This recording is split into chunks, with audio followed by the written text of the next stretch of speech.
Today was an absolutely wonderful day. I was able to go outside, enjoy a bonfire with other people, but also felt safe enough that we were all keeping a good distance away from each other during the whole time. I was out for my friend's birthday. They had a birthday party in their yard.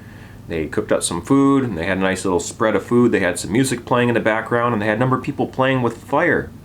Yeah, that's right, playing with fire. Warning, what you're about to see is done by a trained professional. That's me.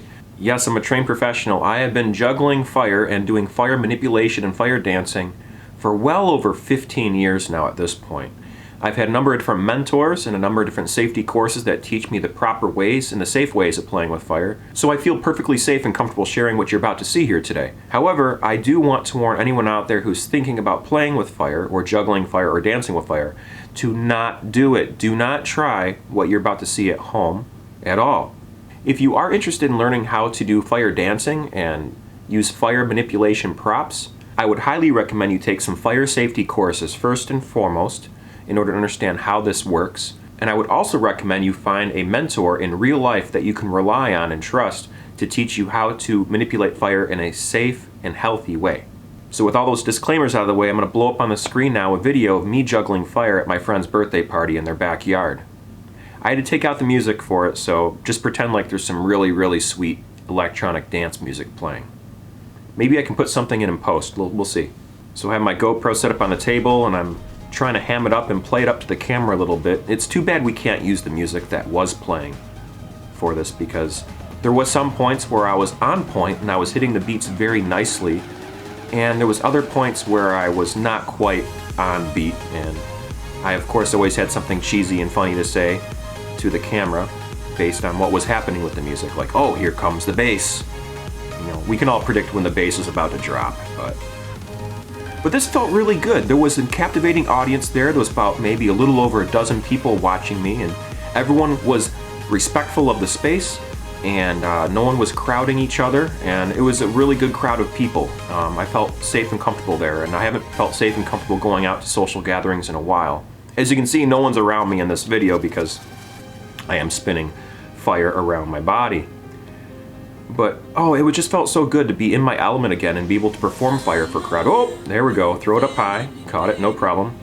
And I did drop a couple times in this video, but I'm okay with that because I don't think I've lit up these particular fire sticks on fire in well over, like, I think, oh, there's drop number one. I don't think I lit these in well over a year now, and it felt really good to be able to light these up and entertain a crowd of people that were captivated and encouraging me to spin the fire around the way I'm doing it. Yeah, there we go. That's some staff manipulation work right there. I think a 2 or 3 beat weave, or I don't even know what it's called, but spinning it around my body ever so artfully. I like that technique of trying to isolate one of the balls of fire while moving the rest of the stick around. Up, drop number 2. Up, drop number 3. You get what you pay for, folks. This is a free show here on the internet. Come watch me dare to bear all my abilities of not doing as good as I would hope to be doing. It's a full performance right here. I kept spinning until the fire went out. So yeah, I've been doing these devil sticks for a long time. I think I've been doing them for well over 20 years now. 25 years maybe? 27?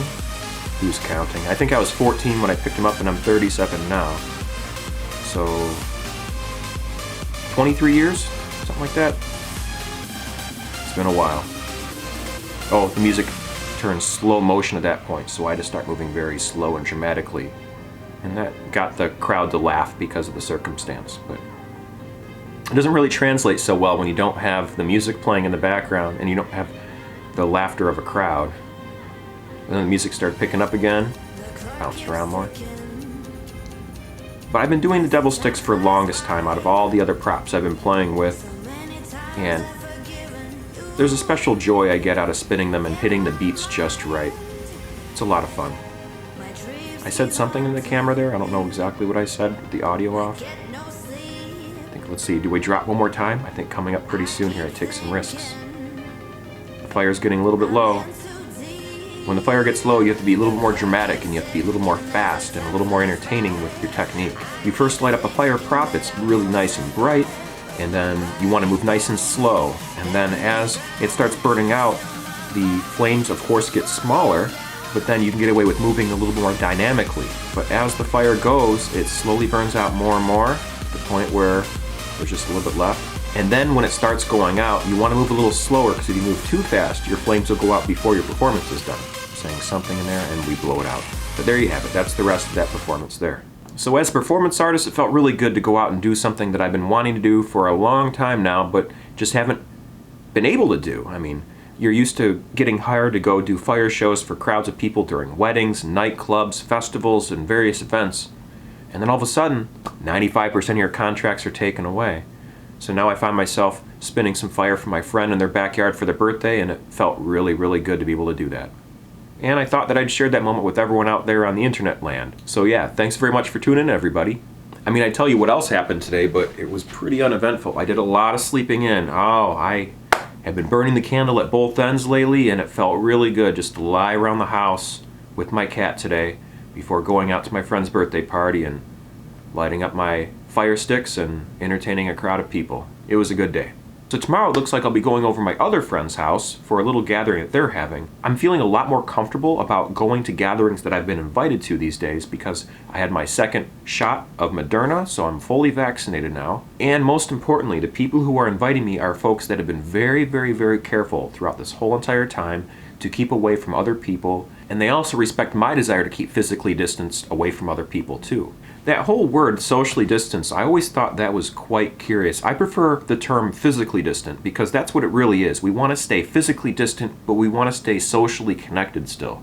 Yeah, the term socially distanced really didn't work out so well, in my opinion, as far as describing what we should be doing. It's clear that we need to stay physically distant away from each other in order to mitigate the spread. We don't necessarily have to be socially distant, though, and not communicate. Anyways, words are weird, and they kind of weave this little spell over us, whether or not we want to admit it. The use of repetitious phrases through media has been proven to have a significant impact on how people function on a day-to-day basis. So this whole idea of being socially distanced has had quite an impact on a lot of us. Now, whether or not the impact was calculated or done on purpose is a whole other matter of discussion, but it most certainly has had an impact on a lot of us in different ways. Anyways, I've talked your ear off long enough, folks. Thanks very much for tuning in here today. You can count on me to record and deliver more quality content as this year unfolds. I'm expecting to have a lot more gigs rolling in, a lot more events going down, a lot more fun times to be had, and a lot more adventures to share. So until next time, my friends, remember to never give up, do your best, stay true to you, and be amazing, folks. Good night.